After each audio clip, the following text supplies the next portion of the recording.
Senhor, muito obrigado pela tua presença nesse lugar. Muito obrigado, Senhor, porque o Senhor é bom, o Senhor é misericordioso. Obrigado, meu Deus amado, porque este culto não é mais um culto, Senhor, sempre quando nos reunimos na tua casa, não é por acaso. Hoje ninguém está aqui por acaso, meu Deus amado, mas eu creio, Deus, que o Senhor tem algo essa noite para falar aos corações. O Senhor já ministrou nos corações, nós sabemos disso, mas o Senhor tem mais para falar. Nada acontece por acaso. Eu peço que o teu Espírito Santo esteja falando com cada um dos teus filhos aqui, Senhor, ministrando essa noite. Repreendemos toda a resistência do inferno, Senhor, porque sabemos que o diabo se opõe à tua obra, o maligno se opõe à tua vontade. Por isso nós, Senhor, repreendemos toda a oposição das trevas, toda a oposição do inferno, para que se cumpra a tua vontade, Senhor, nas nossas vidas, neste lugar. Senhor, nós repreendemos em nome de Jesus e ordenamos que toda oposição caia por terra, Senhor, e que prevaleça a tua bênção, a tua paz, Senhor, o teu querer sobre cada vida, sobre cada coração que entrou aqui essa noite. Que todos nós possamos sair daqui hoje de forma diferente, Senhor, não como entramos, mas todos sair daqui esta noite abençoados, renovados, cheios do teu Espírito Santo, Senhor. Nós te pedimos isto em nome de Jesus Cristo. Amém. Amém. Deus é bom. Aleluia. Pode abrir a sua Bíblia no livro de 2 Reis, capítulo 13.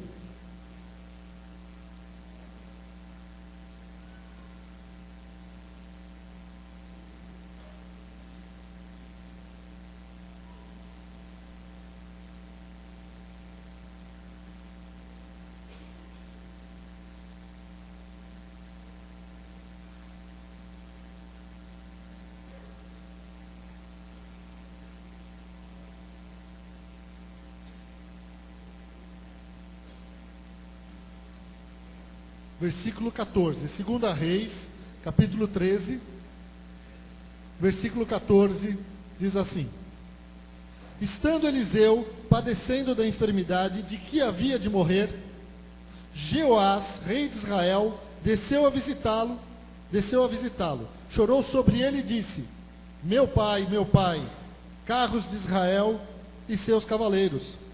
Então lhe disse Eliseu: toma um arco e flechas. Ele tomou um arco e flechas. Disse ao rei de Israel: retesa o arco, e ele o fez. Então Eliseu pôs as mãos sobre as mãos do rei, e disse: abra a janela para o oriente, e ele a abriu. Disse mais Eliseu: atira, e ele atirou.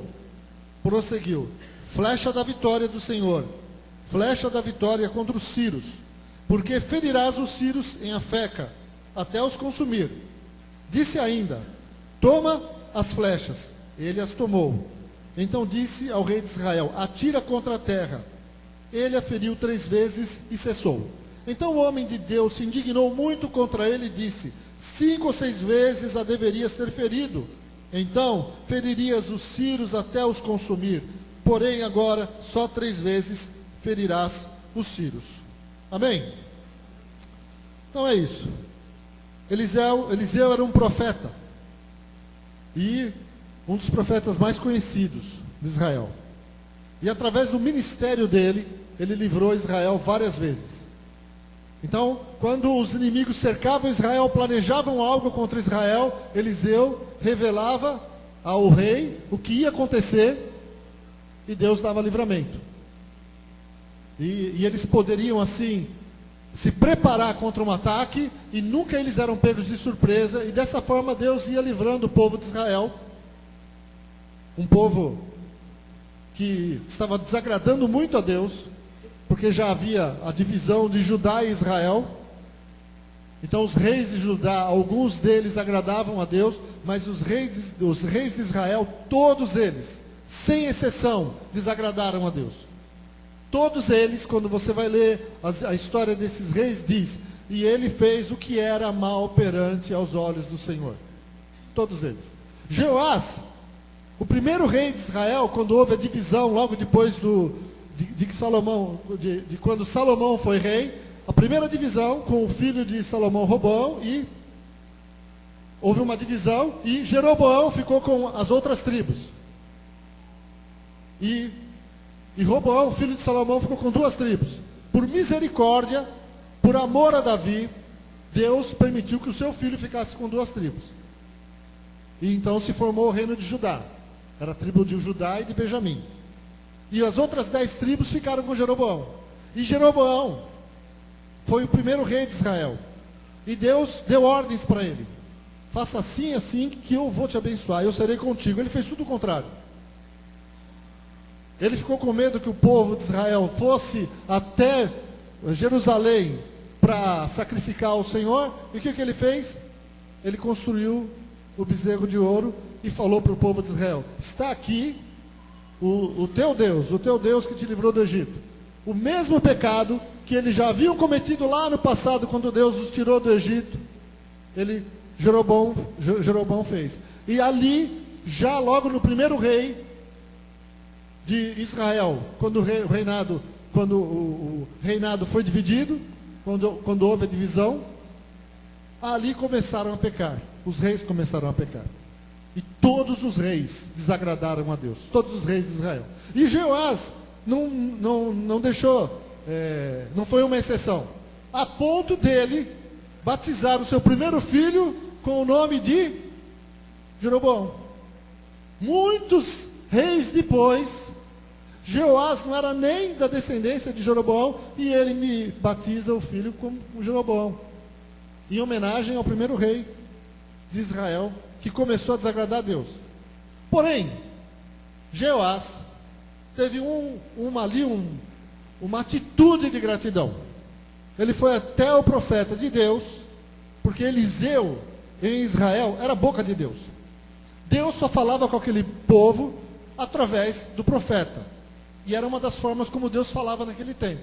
Então todos reconheciam Eliseu, um profeta de Deus, um homem ungido, que fez muitos sinais, né? E interessante, ele recebeu a unção de Elias, e ele pediu que ele queria porção dobrada do espírito de Elias. E ele, dessa forma, todos os milagres de Eliseu foram duplicados ao de Elias. E isso é algo interessante, um dia você para ler sobre isso. Até Elias ressuscitou o morto, Eliseu morreu, faltando apenas esse milagre para ser duplicado. Eles também para que houvesse a duplicata. Ele também ressuscitou o morto. Mas aonde enterraram? Só para ver como Deus cumpre a sua palavra. Houve uma guerra, Eliseu morreu. Pegaram Eliseu e enterraram ele numa cova. E houve uma guerra, e um soldado morreu e caiu dentro da cova, aonde estavam os ossos de Eliseu. Quando ele tocou nos ossos de Eliseu, ele ressuscitou e voltou à vida, para se completar os milagres duplicados que Eliseu cumpriu em relação ao profeta Elias. Mas, então Eliseu era esse homem. E ele era um profeta. E Deus usava ele poderosamente. E Jeoás sabia disso. E ele foi lá agradecer. Por isso que ele diz: meu pai, carros e cavaleiros. Eliseu representava um exército inteiro. Ele era a maior arma de guerra que aquele povo tinha. Né? Ele era mais do que simplesmente uma arma de espionagem. Ele revelava tudo. Pois bem, ele foi lá e foi prestar ali a sua homenagem, o seu respeito à enfermidade que Eliseu tinha e que estava prestes à morte. E naquele último momento ainda Eliseu é usado por Deus na vida de Joás. E ele começa ali um momento profético. Ele manda ele levantar, pega uma flecha, tira para fora e ele fala: flecha da vitória. Naquele tempo, Israel estava em guerra contra a Síria. E já vinha há alguns anos. E aquilo era uma opressão, porque a Síria era um exército, era uma nação muito poderosa em relação a Israel. E mesmo assim Deus sempre os livrava. E naquele momento ele falou: olha, flecha da vitória, flecha da vitória. Ele pegou e depositou flechas na mão dele e falou: agora tira para o chão, fere a terra. E ele fere 3 vezes. E E Eliseu ficou indignado com aquilo. E ele fala, por que você feriu só 3 vezes e ficou indignado com a atitude do rei? Né? Por quê? Porque os olhos do profeta, eles podiam ver, além daquele espaço físico, o que estava acontecendo, o que Deus estava mostrando para ele. E certamente haviam 6 ou mais flechas para serem atiradas. Porque ele fala, você deveria ter ferido a terra 5 ou 6 vezes. E desta forma, Deus iria dar o livramento para o povo de Israel.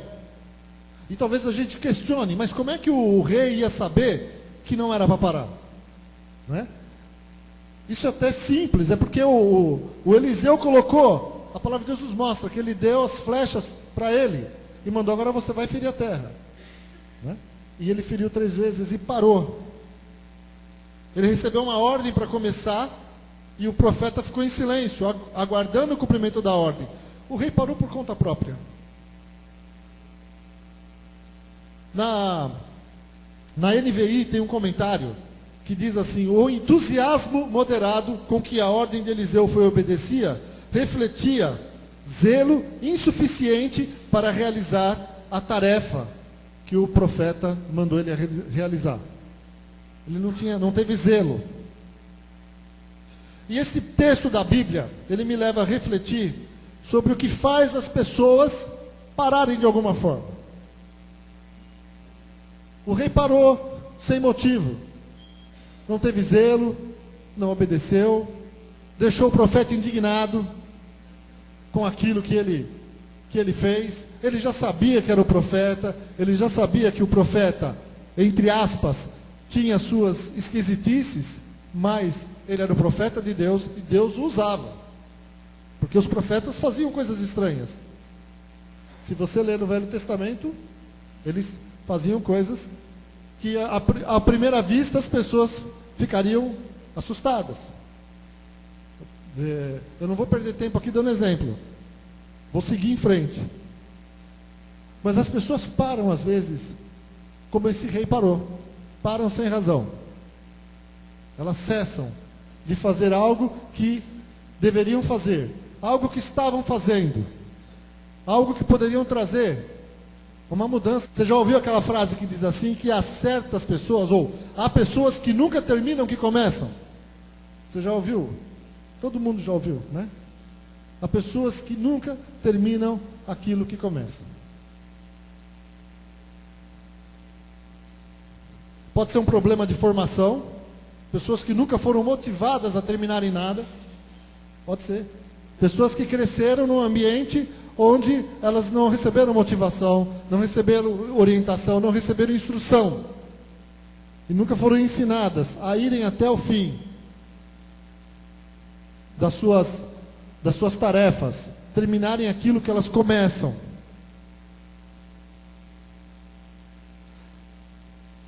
Há outros que começam a fazer algo com grande motivação, mas dificuldades vão minando a motivação e a pessoa acaba parando. Então surgem as dificuldades, surgem problemas, e ela vai ficando desmotivada, e vai deixando, né? Desde nunca terminar de ler um livro, até nunca terminar com os estudos até o final. Pessoas que nunca conseguem. Você já deixou de ler um livro inteiro? Eu já deixei, mas eu já li muitos livros. Né? Já fiz isso, já deixei um ou outro livro muito chato. Eu falei, esse livro está terrível. Mas não é um hábito meu. Né? Para talvez, cada livro que eu parei, eu li 10. Mas há pessoas que nunca conseguem terminar de ler. Tem uma dificuldade. São desmotivadas facilmente. Pessoas simplesmente param. Oh, eu perdi a vontade. Isso não vai dar em nada. Deixam de fazer alguma coisa importante na sua vida. Deixam algo que aparentemente não tem importância para elas. Nos últimos domingos nós falamos aqui sobre José do Egito. Né? Eu usei ele como exemplo.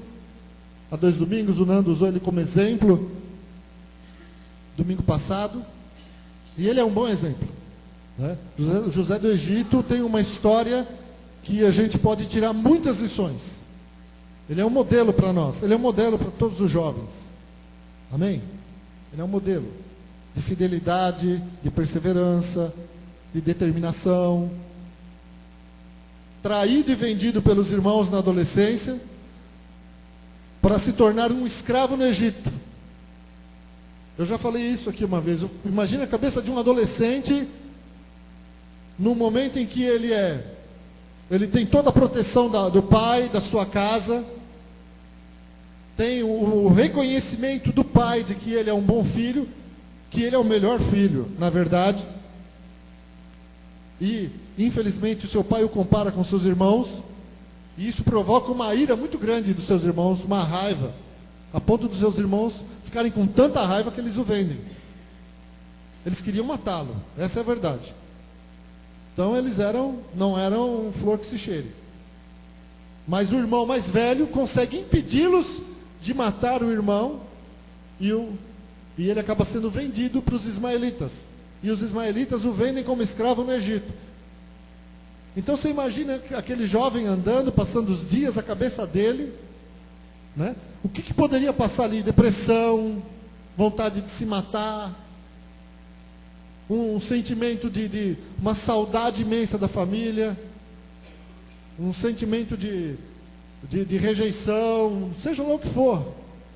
Muitas emoções na vida de um jovem, para transformar ele num revoltado contra Deus. Um revoltado. Deus esqueceu de mim. Deus me abandonou. Que Deus é esse que deixa eu passar por isso? Que Deus é esse que deixa os meus irmãos fazerem isso que eles fizeram comigo? Eu não estou entendendo nada. Como é que Deus permite uma coisa dessa?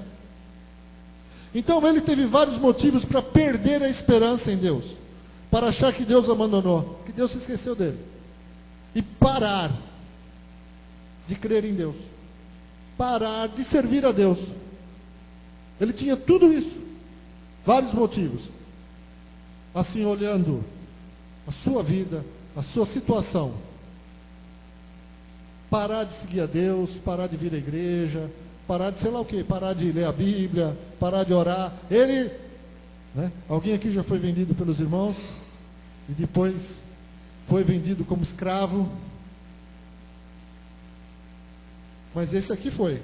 E aí ele ali na casa do Potifar, onde ele começa a ter um reconhecimento por causa das suas habilidades, por causa do seu talento, por causa do seu caráter. Ali ele começa, resumindo, começa a sofrer o assédio sexual, que a gente tanto fala aqui, né?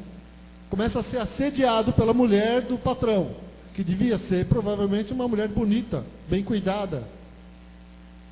Tinha condições de ir nos melhores salões de beleza para se arrumar, tinha dinheiro, certo?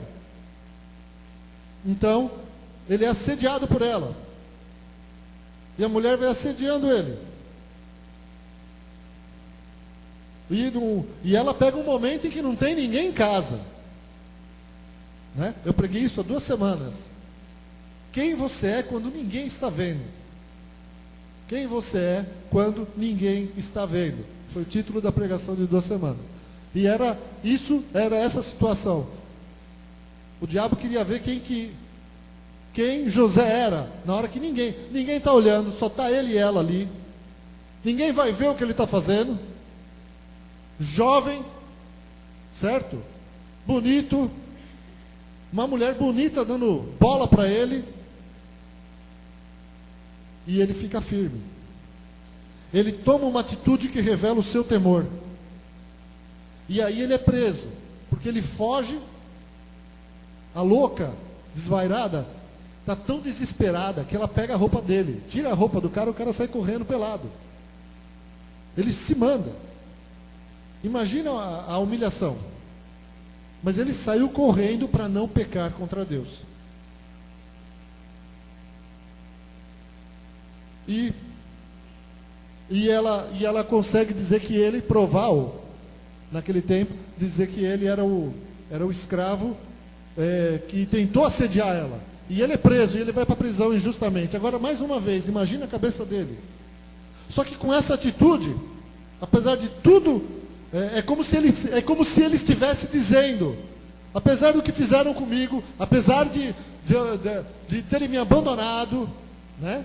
Ou pensarem que no meu coração eu tenho esse sentimento de que Deus me abandonou, Deus me deixou, apesar de toda essa situação, de abandono, de escravidão, de sofrer sem justiça pelos meus irmãos, é como se ele dissesse, apesar de tudo, eu continuo temendo a Deus. Eu continuo sendo fiel a Deus. Mesmo sem entender por que Deus está permitindo que eu passe esse sofrimento. Eu não paro de ser fiel a Deus. Eu não paro de confiar em Deus. É como se nos dias de hoje, alguém sofrendo injustamente assim dissesse, não importa, eu continuo sendo fiel a Deus, eu continuo indo na igreja, eu continuo dizendo que sem Jesus ninguém é salvo, eu continuo dizendo que o único caminho é Jesus Cristo. Eu continuo dizendo, apesar de tudo que eu estou sofrendo, apesar de tudo que eu estou sentindo dentro de mim. Amém? Nada fez com que ele parasse de crer em Deus.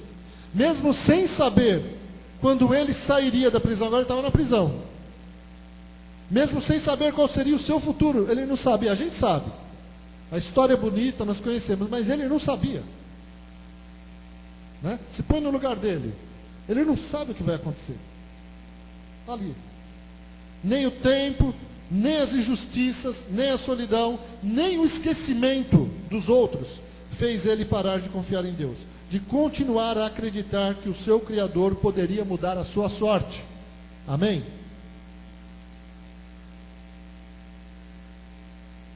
E muitas pessoas param por uma fração disso. Por uma fração de sofrimento, pessoas param. Não quero mais saber, não vou mais buscar Deus, não vou mais ser fiel. Quantas vezes em nossa vida paramos de fazer algo? Paramos de orar, paramos de vir à igreja, de ir a um grupo familiar, de estudar, e etc. Paramos. Quantas vezes nós deixamos de fazer algo importante por causa de um sofrimento, por causa de uma dificuldade? Você encontra alguém na rua que deixou de vir à igreja, ou um grupo familiar, ou uma pequena família, e a gente pergunta, né? Por que você sumiu? Tem gente que se ofende. Tem gente que você pergunta, ela fica feliz. Lembraram de mim. Tem gente que você pergunta, a pessoa fica ofendida. E olha, irmãos, aí por que você está falando isso, pastor? Não, eu escrevi isso há 12 anos atrás. 12 anos atrás.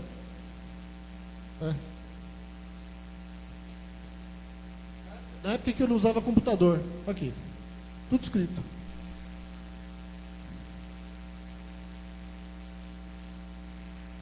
As situações não mudam, continuam as mesmas.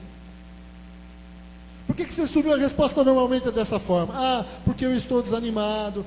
Porque eu tenho estado muito ocupado. Porque eu não estou com vontade. Porque agora eu vou cuidar da minha vida. Às vezes, essas são as respostas. O que muitas pessoas não entendem é que no final dos processos da vida sempre há uma recompensa.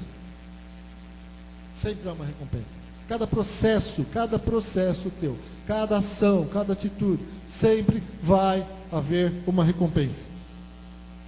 Pode não ser imediata, mas de alguma forma irá contribuir para que se obtenha sucesso, ou irá contribuir para que os propósitos de Deus se cumpram em nossas vidas. Tudo que você faz, o teu esforço, a palavra de Deus diz assim, que Ele faz com que chova e faça sol sobre justos e injustos. Deus é justo. Às vezes a pessoa, ela não é crente, ela não frequenta uma igreja, mas ela é esforçada, é trabalhadora. Meu irmão, Deus está vendo. Estuda, vai na faculdade, 4 anos, 5 anos, se dedica, malha no sentido de trabalhar.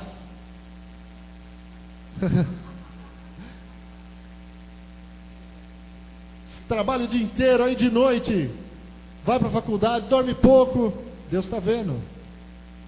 Ele vai fazer chover na horta dessa pessoa. Amém? Não tem jeito. Já falei isso várias vezes. Deus é bom.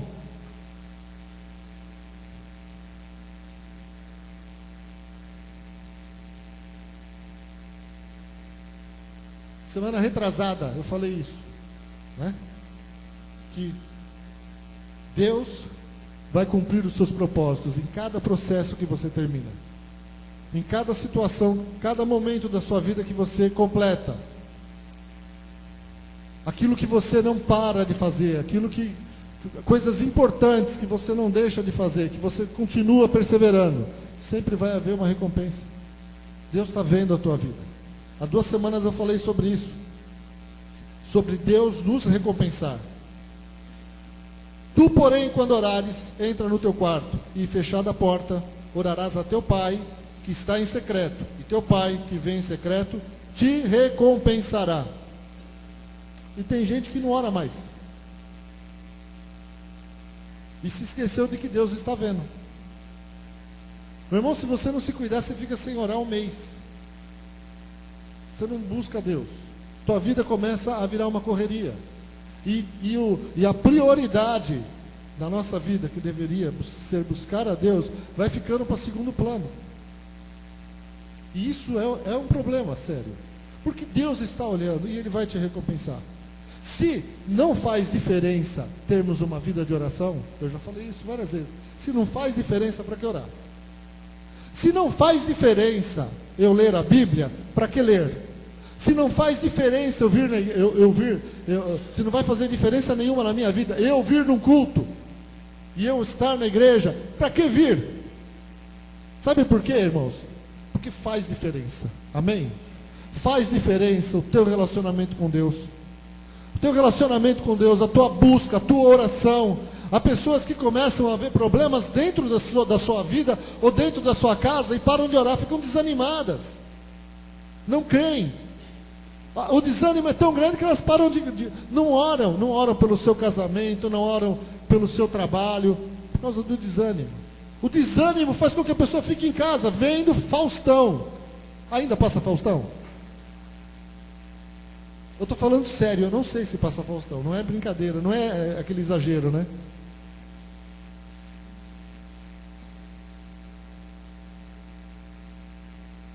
Nem comercial eu vejo do Faustão, porque nem a Globo eu assisto. Então eu acabo não sabendo mesmo. Mas tem gente que fica vendo Faustão em casa. Vamos lá. Então o profeta Eliseu se indignou com a atitude do rei Jeoás, porque se ele não tivesse parado, não só o rei, não era só ele, mas toda a nação de Israel iria ser abençoada. Amém? Toda a nação seria beneficiada na guerra contra a Síria. Não era pouca coisa que estava envolvida naquele momento. Não era pouca coisa, era muita coisa. Mas o líder da nação, o rei, simplesmente não fez o que o profeta mandou.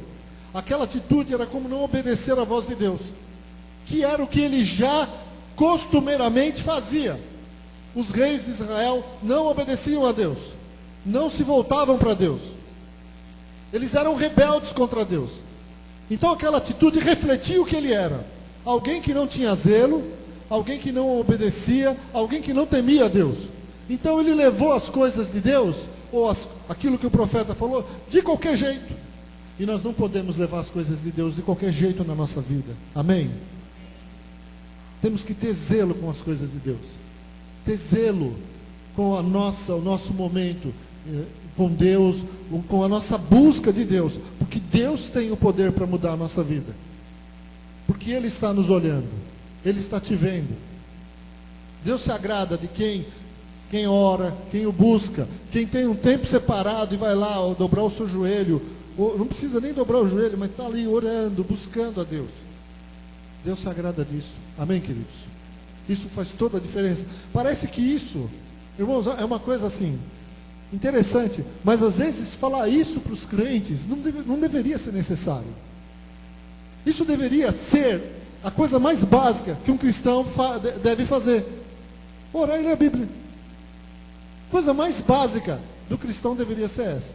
E hoje, os pastores têm que exortar os crentes, os irmãos, sempre a isso. Leiam a palavra, orem a Deus. Deus vai responder a sua oração.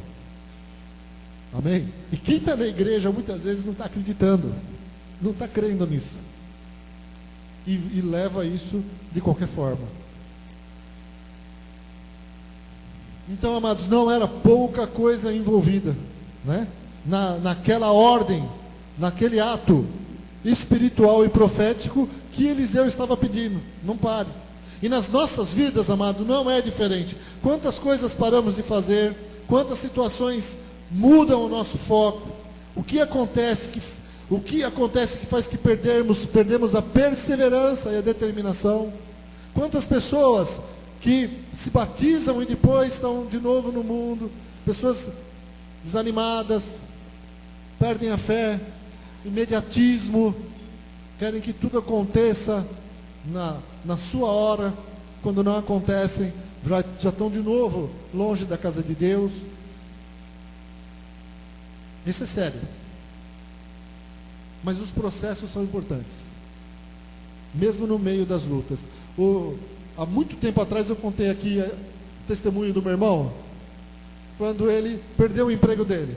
Perdeu o emprego dele num tempo de crise, foi mandado embora.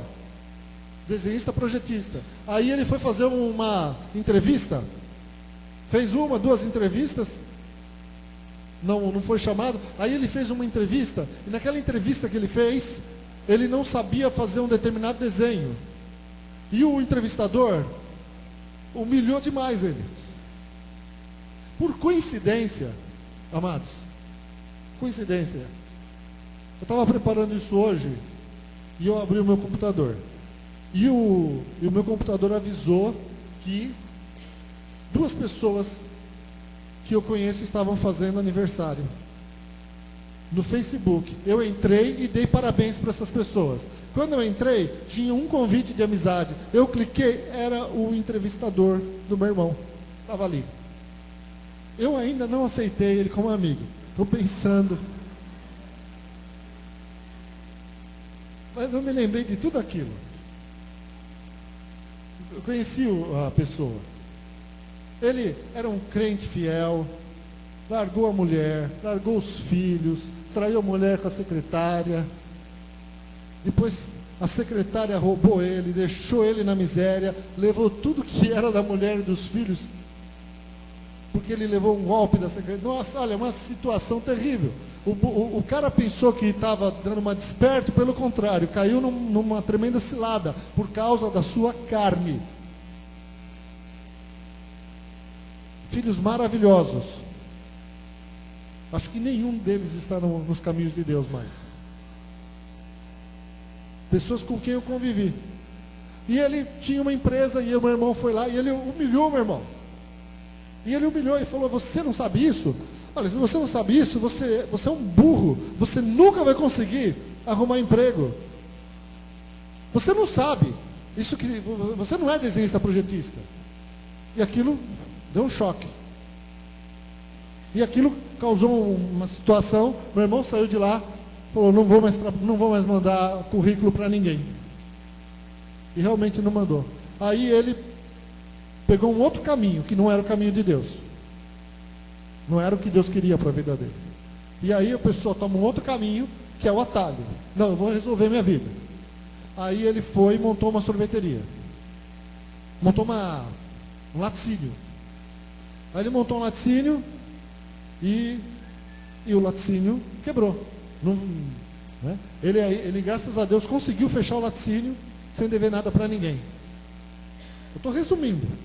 Aí ele foi para a sorveteria. E aí ele precisou mudar. A minha cunhada ficou com uma enfermidade grave no pulmão. E eles tiveram que mudar para o interior. Foram para o interior de São Paulo. E lá no interior de São Paulo, ele montou uma sorveteria. Ali ele pastou. Ele comeu o pão que o diabo amassou. ele vendia 10, 15 centavos por dia. Ele chegou a passar assim de situações em que um cara entrou com um pacotinho dentro da sorveteria e falou assim: ô, por favor, posso usar aqui sua balança? Ele falou: não, tudo bem. O cara foi lá, pesou um negócio, tirou, quando ele olhou, era cocaína. Aí ele olhou aquilo, quando ele chegou naquela, ele falou: o que eu estou fazendo aqui?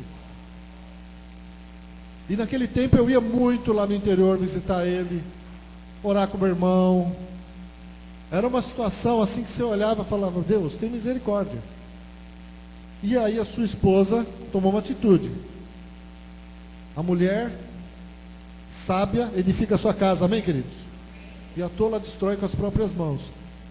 E ela o animava e falava para ele: não, você vai voltar a trabalhar, você é inteligente, você tem capacidade. E começou a mandar. Ele não mandava currículo, ela começou a mandar. Aí um dia chamaram ele, ele olhou e viu lá uma carta, uma empresa chamando ele para um teste. Ele falou: como é que pode isso? Ele falou: eu mandei o currículo e te chamaram. E aí ele fez o teste, ele não foi aprovado, mas aquele teste que ele fez, ele foi bem no teste, quebrou aquela barreira dele. E aí uma empresa chamou ele para trabalhar, a TAM, chamou ele para trabalhar com motores de avião. E ele foi trabalhar com os motores de turbinados. Eu vou ser mais rápido aqui. Foi trabalhar lá e eu falei para ele: Elcio, vai lá, trabalha lá, que só vão dar valor para você quando você estiver empregado. O salário era muito pequeno. E ele de novo sofreu muito. Porque ele tinha que ir para São Paulo, ficar de segunda a sexta em São Paulo, de sexta à noite voltava para o interior. Ficava até domingo à noite ele voltava para São Paulo para trabalhar. Foi um tempo de sofrimento. 3 anos. Nenhuma empresa chamou ele, só aquela. Ele se especializou em motor de turbina de avião. Aí uma empresa muito boa pegou o currículo dele, viu que ele trabalhava com motor de turbina, e ele foi trabalhar nessa empresa e ganhar muito bem, e crescer na empresa, e se tornar supervisor na empresa, e Deus o abençoou muito. Na verdade, quando ele desistiu de procurar emprego, ele parou com algo que Deus tinha para a vida dele. Havia um processo de Deus lá, era um processo de desemprego, de situação, mas Deus não queria que ele ficasse naquela situação que ele ficou. Deus não tinha planejado para ele trabalhar. Há pessoas que abrem laticínios e se dão muito bem. Há pessoas que abrem sorveteria e ganham dinheiro. O sogro dele teve uma sorveteria e ganhou muito dinheiro em São Bernardo. Um dos poucos que eu vi. Mas não era o negócio dele. Não era o que Deus queria para a vida dele. Então Deus não abençoava. Então ele ficou naquele processo que ele não ia. Quando ele entrou no processo de Deus de novo, quando ele voltou para o que Deus queria para a vida dele, as portas foram se abrindo. Passou dificuldade, mas ele estava onde Deus queria. E quando terminou o processo, houve bênção para ele. Amém, queridos? Quando ele não fugiu do sofrimento, quando ele não fugiu mais do que ele tinha que fazer e aprender, no final, aquilo que ele fez e aprendeu, trouxe benefício para a vida dele. E eu poderia dar muitos outros testemunhos que eu conheço, até da minha vida. Poderia falar sobre isso. Mas são processos, são situações que você foge de passar, foge de terminar, e as coisas não acontecem na tua vida. Gálatas 5, versículos 7 a 9. Abra lá sua Bíblia.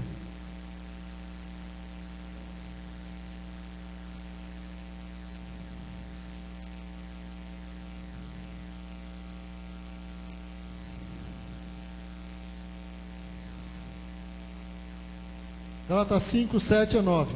Vós corrieis bem. Olha que coisa tremenda. Em outra tradução diz que eles estavam correndo muito bem. Na nova tradução da linguagem de hoje. Vós corrieis bem. Quem vos impediu de continuardes a obedecer à verdade? Esta persuasão não vem daquele que vos chama. Um pouco de fermento leveda toda a massa. Paulo estava falando para os Gálatas o seguinte: por que vocês pararam de seguir a verdade? Por que vocês pararam de obedecer a Deus? O que aconteceu com vocês? Quem persuadiu vocês não foi Deus,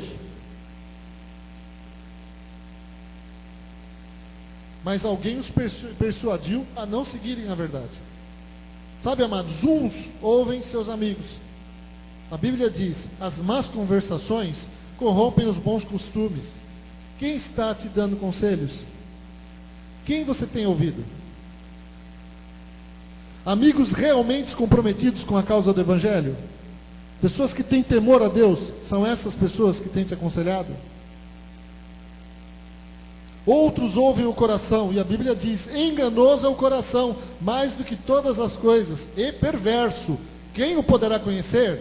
Jeremias 17:9.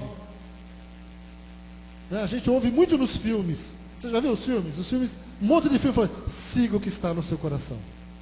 Né? Você já viu? Olha, mas como é que eu vou saber onde eu devo ir? Olha, faça aquilo que o seu coração está mandando. Balela.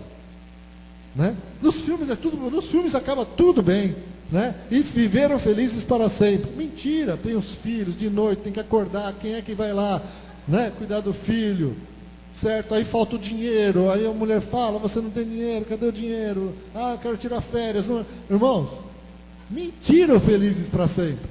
Tem as lutas. Me diz aqui todos os que casaram e viveram felizes para sempre. Felizes em Deus, amém? Com o nosso Deus.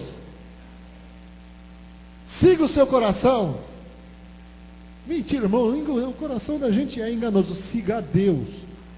Vá buscar o Espírito Santo, vai buscar a voz do Senhor. Se cerque de pessoas que estão temendo a Deus para te aconselharem. Amém, queridos? Aleluia.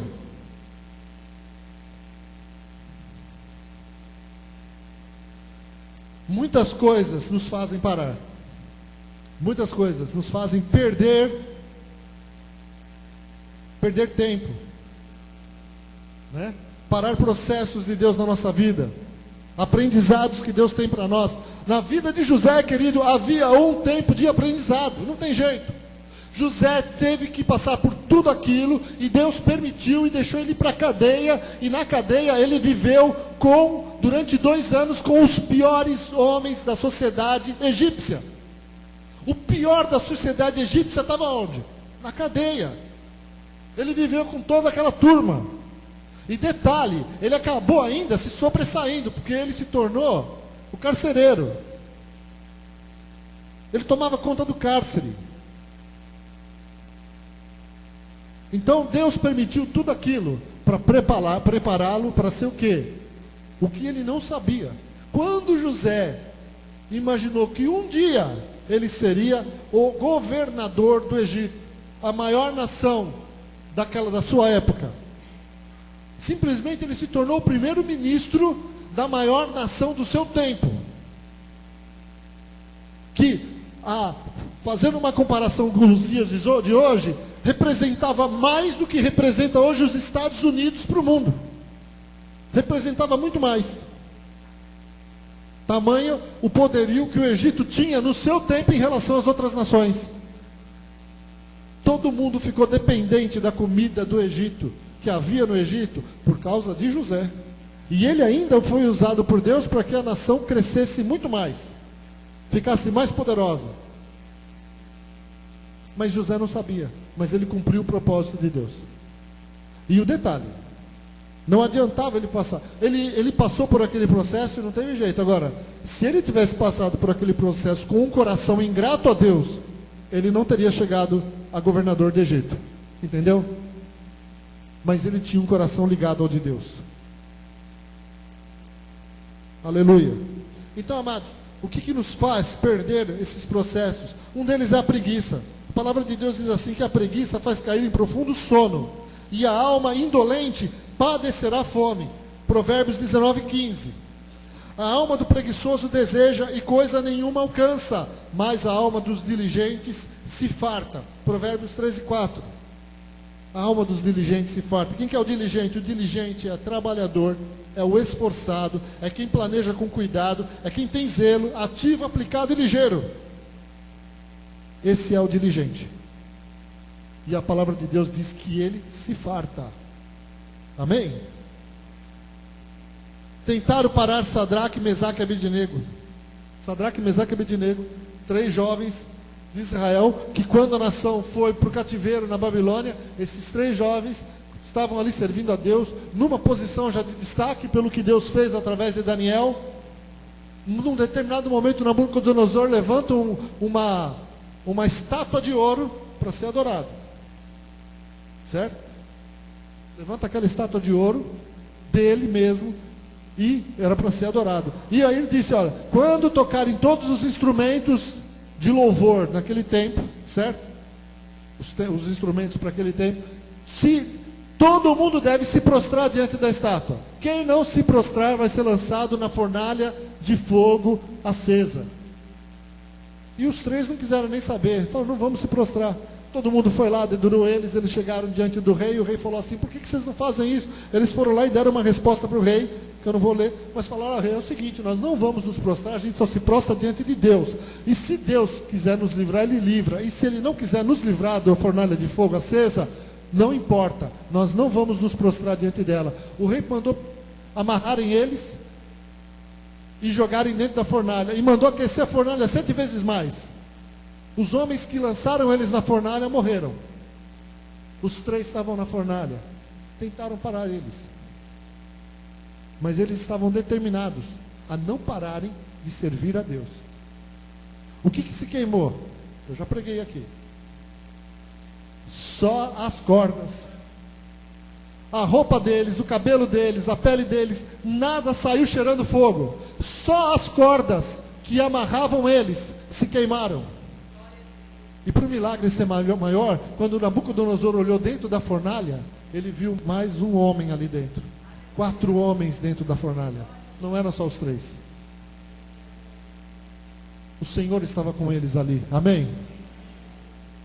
Quando você vai para a fornalha, meu irmão, quando você escolhe continuar servindo a Deus, Deus vai para a fornalha com você. Amém?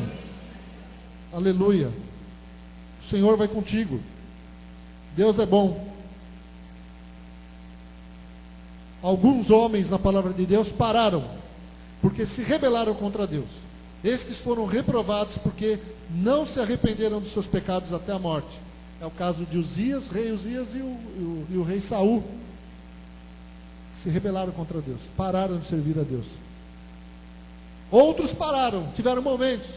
Jonas e Elias, outros exemplos.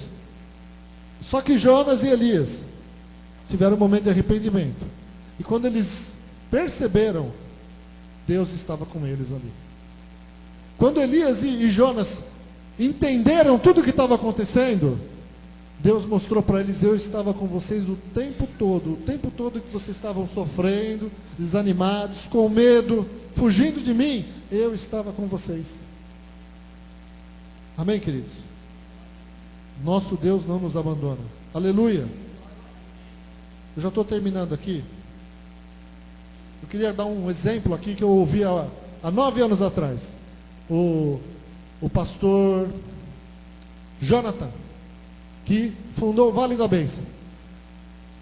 Quando ele estava com 72 anos, ele veio aqui no Vale da Bênção, ele veio aqui no Conselho de Pastores de Santos, e eu ouvi a pregação dele. E ali ele nos contou que ele havia acabado de escrever um livro dizendo assim, a vida começa aos 60. Por quê? Ele estava percebendo que as pessoas chegam aos 60 anos, começam a ficar desanimadas, sem vontade de servir a Deus e fazer as coisas.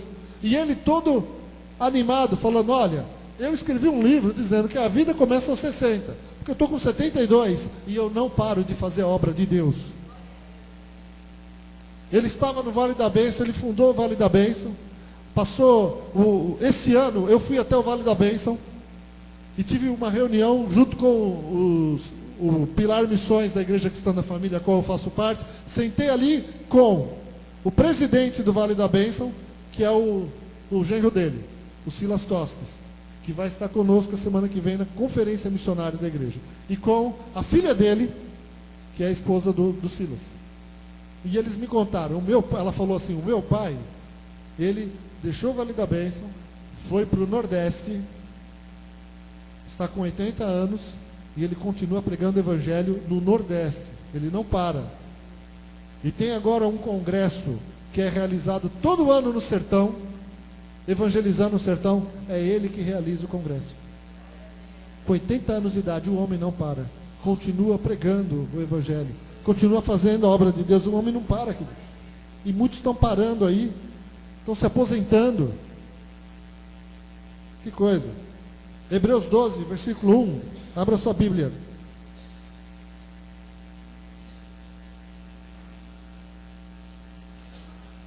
Hebreus 12, versículo 1 a 3 diz assim: portanto, também nós, uma vez que estamos rodeados por tão grande nuvem de testemunhas, livremo-nos de tudo que nos atrapalha e do pecado que nos envolve, e corramos com perseverança a corrida que nos é proposta, tendo os olhos fitos em Jesus, autor e consumador da nossa fé.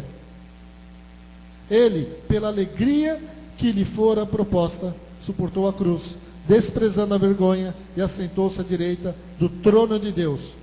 Pensem bem naquele que suportou tal oposição dos pecadores contra si mesmo, para que vocês não se cansem nem se desanimem. Amém? Glória a Deus. Eu costumo dizer que a nossa vida é que nem uma corrida de longa distância, é uma maratona, né? E nós somos exortados a correr com perseverança, não parando, mas tendo os olhos fitos em Jesus. Você já viu um corredor na maratona? Passa por situações, ele cai, né? Naquela maratona que teve na Grécia, nas Olimpíadas da Grécia, o brasileiro estava em primeiro lugar. Aí ele sofreu um ataque lá de um louco, o beijoqueiro.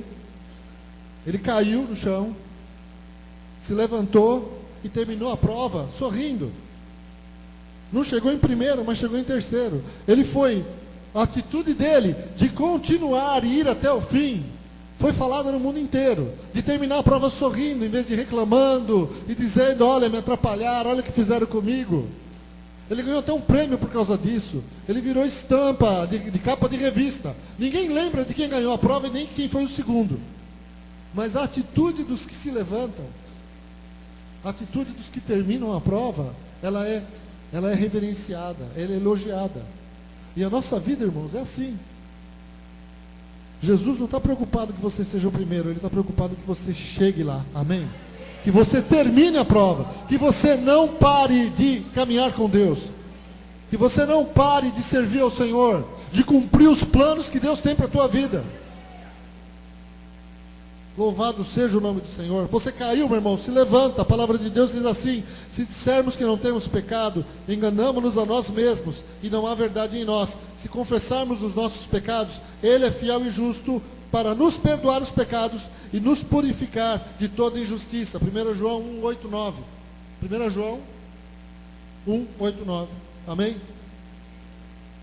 A palavra de Deus diz que o justo poderá cair 7 vezes, mas ele não vai ficar prostrado.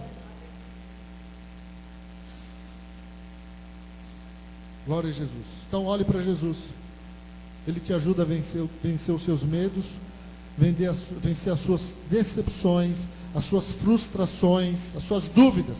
Ele renova as suas forças, Ele renova o seu ânimo, Ele renova a sua fé. Olhe para Jesus e não pare de sonhar, não pare de crer, não pare, e você verá as promessas de Deus em sua vida. Amém? Você pode ficar de pé?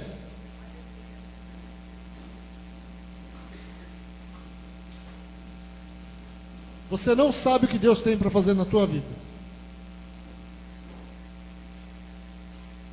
Você não sabe, meu irmão, tudo o que Deus vai realizar. Mas Deus hoje falou através dessa música. Hoje, quando eu estava terminando essa palavra, Deus tocou no meu coração. Eu vou pedir para o grupo de louvor cantar aquela música. Grandes coisas vão acontecer. Grandes coisas estão por vir, grandes coisas vão acontecer. E eu saí daqui assim pensando, né? Eu vou ligar para saber quem é que vai dirigir o louvor e eu vou pedir para eles. E eu não pedi. Aí o Nando me ligou, porque deu um problema no portão, e eu quase falei para ele, olha, quem vai dirigir o louvor? Fala, não falei. E quando eu estava subindo aqui a rua, eu saí daqui 4 da tarde, estava indo para Afonso Pena, aí me veio no coração, eu não vou pedir para o grupo de louvor tocar essa música. Eu vou deixar que Deus traga um sinal para mim, de que essa palavra simples aqui, tem algo espiritual para as nossas vidas. De que essa palavra simples não é algo simples assim. Deus quer falar conosco. E eu faço isso, irmãos. Eu já fiz isso várias vezes. Só para mostrar que nenhum culto é por acaso. Os nossos cultos são espirituais. Deus fala conosco. O culto não acontece por acaso. As músicas do louvor não são escolhidas por acaso. A palavra pregada, amado, não é pregada por acaso. Todo culto tem um propósito. Por isso, vir à casa de Deus faz diferença. Ouvir a palavra de Deus faz diferença na tua vida. Não ficar em casa e vir buscar a Deus faz uma tremenda diferença na tua vida que você nem imagina. E eu falei para Deus, não vou falar nada para ninguém, Senhor. E se o Senhor quiser me dar um sinal, o Senhor pode me dar. E eles começaram o louvor. Irmãos, isso aconteceu já várias vezes aqui. E a primeira música foi essa música. E eu estava ali, eu só falei no ouvido da Sandra. Ela não sabia também. Falei, eu pedi para Deus para tocarem essa música hoje. Eu não pedi para eles, eu pedi para Deus. E Deus falou com eles. Amém? Isso me dá mais certeza de que, irmãos, as coisas não são simples, não. O Espírito Santo está aqui. O Espírito Santo está aqui sabendo o que você precisa ouvir, o que eu preciso ouvir. O Espírito Santo está nesse lugar para motivar você, para falar para você, conte a tua vida e ver o que você parou de fazer, qual o processo, o que você está deixando para trás, o que está te desmotivando. Tenha zelo com as coisas de Deus. Comece a buscar a Deus de verdade. Separe um tempo para orar na tua casa, para você ter tempo de oração mesmo, que Ele vai falar com você. Isso agrada o coração de Deus. Ele está vendo você em secreto e Ele vai te recompensar. Amém? Ele vai te recompensar. Ele sabe o que você está sofrendo. Ele sabe tudo. Ele tem as respostas que nós precisamos. Às vezes elas não vêm de imediato, vêm do jeito que Ele quer. Mas Ele quer a nossa confiança e a nossa perseverança, a nossa determinação. Aleluia. Eu queria que você tocasse essa música de novo, antes de orar com todos aqui, porque essa palavra, ela é profética para a tua vida. Amém? Grandes coisas estão por vir. Grandes coisas vão acontecer. Grandes coisas estão por vir. Grandes coisas vão acontecer neste lugar, na tua vida. Glória a Deus. Acredite nisso.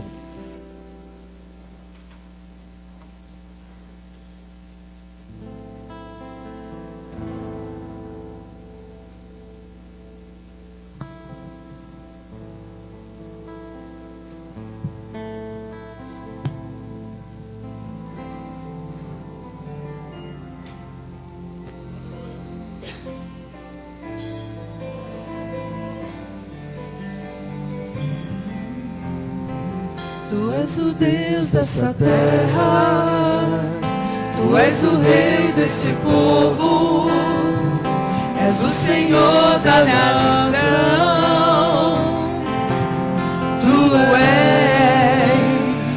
Tu és a luz desse mundo, esperança para os perdidos. Tu és a paz para os cansados. Tu Tu és. Ninguém é como o nosso Deus. Ninguém é como o nosso Deus.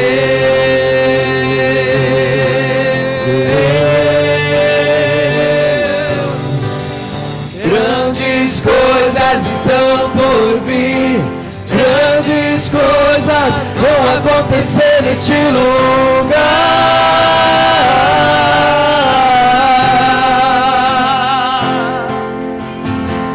Grandes coisas estão por vir. Grandes coisas vão acontecer neste lugar.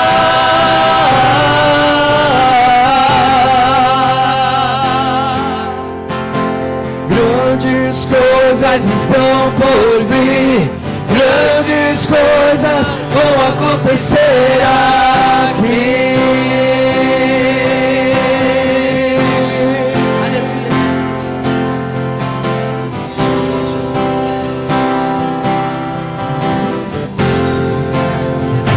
Tu és o Deus dessa terra.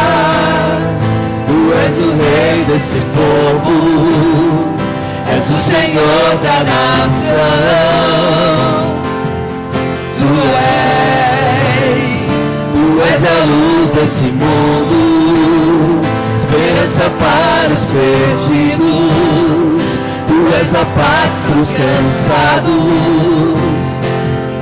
Tu és. Ninguém é como